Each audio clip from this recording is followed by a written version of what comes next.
सभे मगहिया भाई बहन के भूलेटन काका के राम राम। अथिन मगहिया खबर में सुनते देश दुनिया के खबर। बिहार के 10वां चरण के चुनाव में पड़ल 64% वोट। केंद्र के नया प्रस्ताव से किसान सभे सहमत। आज आंदोलन खत्म करे के घर वापसी पर हो सका है निर्णय। गया ओटीओ में 108 गो सैन्य अधिकारी देश के सेवा ले एकदम से तैयार बैठल है। जमुई में नव निर्वाचित वार्ड सदस्य प्रतिमा देवी के मरद राजकुमार यादव के गोली मार के हत्या कर देवल गये।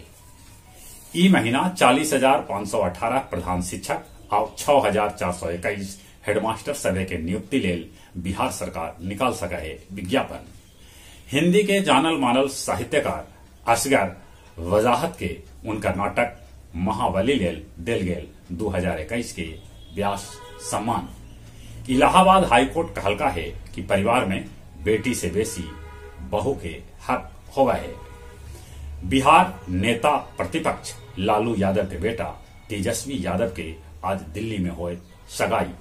मोतिहारी के उत्पाद अधीक्षक अविनाश प्रकाश के ठिकाना पर विशेष निगरानी मारल छापा। उनके घर से नोट गिने वाला मशीन तक बरामद हुए। तमिलनाडु के नीलगिरी जिला के कुन्नूर में रूसी हेलीकॉप्टर MI-17B5 दुर्घटनाग्रस्त हो गए, जरा में देश के पहल chief of defence staff Bipin general Rawat समेत 13 आदमी के दर्दनाक मौत हो गया। राष्ट्रपति, प्रधानमंत्री, रक्षा मंत्री, गृह मंत्री, राज्य के मुख्यमंत्री सभे जतौलन है दुख। जर्मनी के नया चांसलर बनवल गेलन ओलाफ शोल्ज। स्विट्जरलैंड में बिना तकलीफ के मिनट भर में इच्छा मृत्यु देवे वाला मशीन तैयार हुए।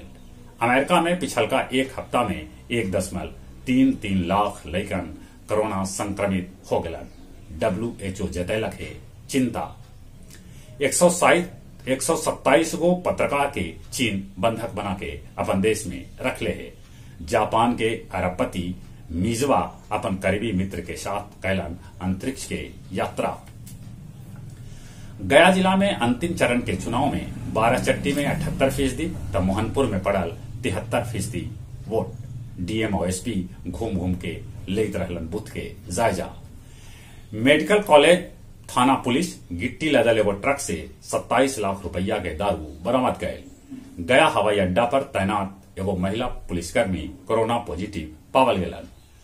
मगध मेडिकल कॉलेज से गायब सिलेंडर के CID जांच शुरू हो गया। हरियो स्थित हीरो मोटर पार्ट्स गोदाम से 12 लाख रुपया के पार्ट्स पुर्जा चोरी हो गया। अब कुछ खेल के समाचार। ऑस्ट्रेलिया पहल का एशेज टेस्ट में मेहमान इंग्लैंड के 147 रन पर रोक दिलक। ऑस्ट्रेलियाई कप्तान कमिंग चटकौलन 5 विकेट। पाकिस्तान बांग्लादेश के दोसरका टेस्ट में पारी से हरौलक। अब ई तरह से वो सीरीज पर 2-0 से कब्जा जमा लेलक। विराट कोहली के जगह पर रोहित शर्मा के बनावल गये दक्षिण अफ्रीका के खिलाफ भारतीय वनडे टीम के कप्तान। जहां तक मौसम के सवाल है, मौसम में अभी ठंडाई न है। तापमान औसत से ऊपरे चल रहा है। तैयो ठंडा से बचते, कोरोना से बचे लेल मुंह और नाक पर मास्क लगाते, सोशल डिस्टेंसिंग के पालन करते। जौन उम्र 18 बच्चर से ऊपरे है तब कोरोना के वैक्सीन जरूर लेते। चलित एक बार फिर से अपने सभे के भूलेटन काका के राम राम।